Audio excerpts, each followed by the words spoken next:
एकांत साधना के लिए देखो, जीवन में आत्मचिंतन बहुत आवश्यक है। जो कार्य हम कर रहे हैं, इस कार्य में कदम कदम पर शत्रु हैं, कदम कदम पर संघर्ष है। सनातन के उत्थान के लिए हम एक माह का ब्रेक ले रहे हैं। सोशल मीडिया, दरबार, कथा, मोबाइल, टीवी, इन सब से एक माह का ब्रेक लेकर बद्रीनाथ में एकांतवास की साधना करेंगे। सनातन को कैसे बचाए, बढ़ाया जाए और भारत को विश्व गुरु कैसे बनाया जाए, इसके लिए आत्मचिंतन करें। पूरे देश भर में जहाँ जहाँ भी सनातन का कार्य हो रहा, हम सभी सनातनियों के साथ हैं, सनातन के कार्य के साथ। लखनऊ में आप जा रहे हैं? ऐसी हमको अभी कोई सूचना तो नहीं है और हमारा ऐसा कोई भी विचार नहीं है। कथाओं की बहुत व्यस्तता है और सब अलग अलग जगह पर सभी लोग कार्य कर रहे हैं देश के लिए, सनातन की। गंगा माता जी की पूजा की गई और वीर शिवाजी, जिनका जीवन ही गौ माता की रक्षा से आरंभ होता है, उनसे प्रेरणा प्राप्त की गई, उनकी जयंती मनाई गई। और अब हम लोग यहाँ से कल प्रातःकाल शुभ मुहूर्त में निकल रहे हैं, देव दर्शन करते हुए, प्रार्थना करते हुए लखनऊ की ओर, और वहाँ पर गौ माता की रक्षा के लिए लड़े जाने वाले धर्म युद्ध का शंखनाद किया जाएगा।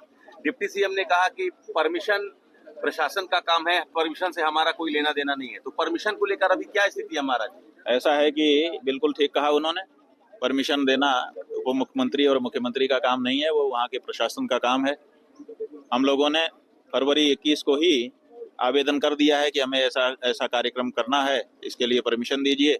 जो मैदान था उस मैदान से हम लोगों ने अनुरोध किया, उन्होंने हमको पलट करके पत्र दिया कि इतना रुपया इन मदों में हमको जमा कर दीजिए।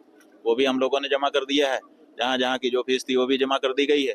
तो वो प्रोसेस में है, वो जब तक हम वहाँ पहुँचेंगे हो जाएगा जी। और दूसरी बात यह है कि आप लोगों के सामने ही उप मुख्यमंत्री जी यहाँ से कह के गए कि हर व्यक्ति का गौ माता के लिए आंदोलन करने का अधिकार है, शंकराचार्य जी का भी है।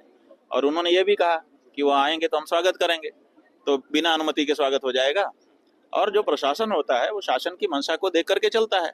तो जब शासन कह रहा है कि वो आएंगे तो हम स्वागत करेंगे और सबको अपनी बात कहने का अधिकार है, तो इसके मद्देनजर क्यों परमिशन नहीं मिलेगी? बिल्कुल मिलेगी और वहाँ पे हम लोग अपनी बात कह पाएंगे।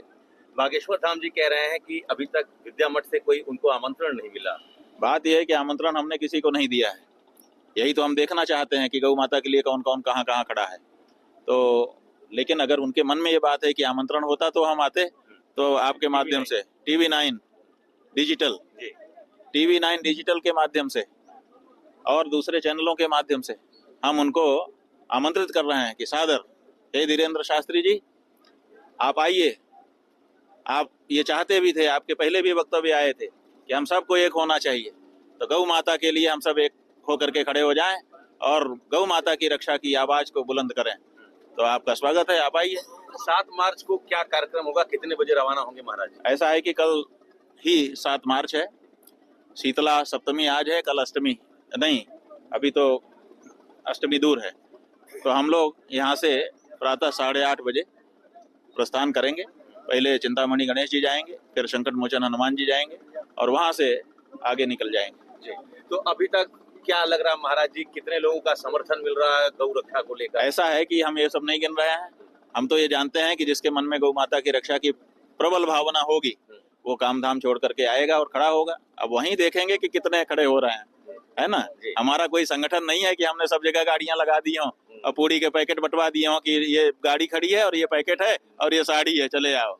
हमारा कोई राजनीतिक रैली नहीं है, शुद्ध विशुद्ध सात्विक भाव से हमने आह्वान किया है।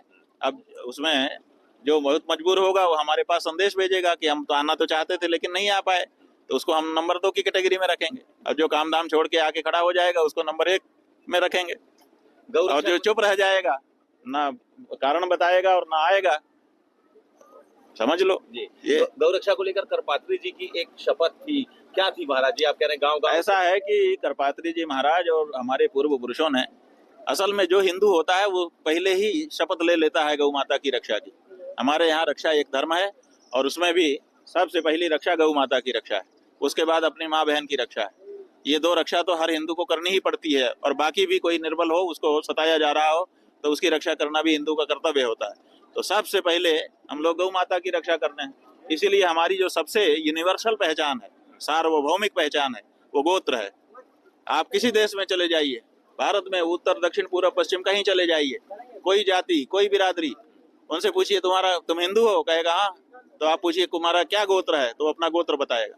गोत्र का मतलब होता है गो माने गाय और त्र माने उसकी रक्षा करने वाला। तो हर हिंदू गौरक्षक है, वही तो गौरक्षा ही तो उसकी पहचान है। इसलिए जो जहाँ होगा